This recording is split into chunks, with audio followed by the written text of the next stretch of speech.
Leading WNBL figures have declared 2024 to be the year of women's basketball as Caitlin Clark drives unprecedented interest in the US and the Australian League enjoys surging investor, commercial, and broadcaster support.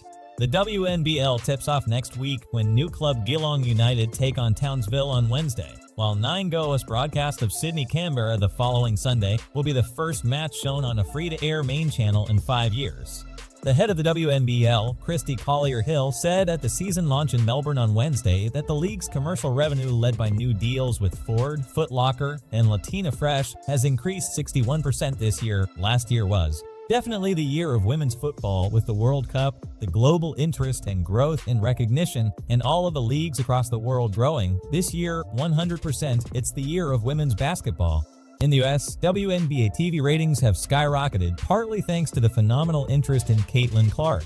The deciding finals game earlier this week, in which the Minnesota Lynx's Australian Alana Smith was unable to stop the New York Liberty of her Opals coach Sandy Brondello, was the highest-rated WNBA finals game since 1999, the period of the league's early buzz.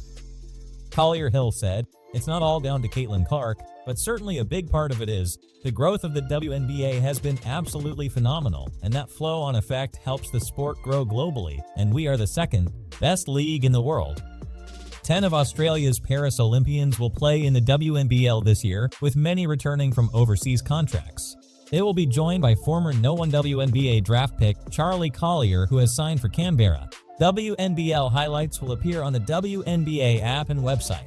Perth Lynx's Anneli Maley, who played 3x3 for Australia in Paris, said the players are excited about the increasing visibility. She said, "We know it's only a matter of time before the hype of women's basketball reaches the shores of Australia, and it already has grown so much in the last couple of years. We have so much space to grow into, seeing what the game has turned into overseas." Minimum pay for the 6-month season has increased this year from $20,000 to $23,000 in a 1-year deal struck between the league and its players. A change in ownership of the league is planned from next season, when Basketball Australia will hand over the reins to a group led by Tesla chair Robin Denham and Larry Kestelman's NBL company. Maley said, "We as women and as incredible athletes have paved the way for the pathways to begin, for it to be a more sustainable career for the girls coming after us, and it's all about the visibility." Opal Isabel Borlase, 20, said she was going to use this season for Adelaide to help develop her game, ahead of a planned push for a WNBA place in coming years. Getting into the league is hard, and timing it right is important, because you don't want to go and then get cut straight away. The 2023-24 All-WNBL first-teamer cited the experience of Clark, who was successful this year as a 22-year-old rookie, as well as Opal's teammate Jade Melbourne, who at the same age became a reliable contributor for the Washington Mystics in the WNBA this year. Atlanta selected Borlase with the 20th pick in this year's WNBA draft, and the South Australian said she remains in contact with the franchise.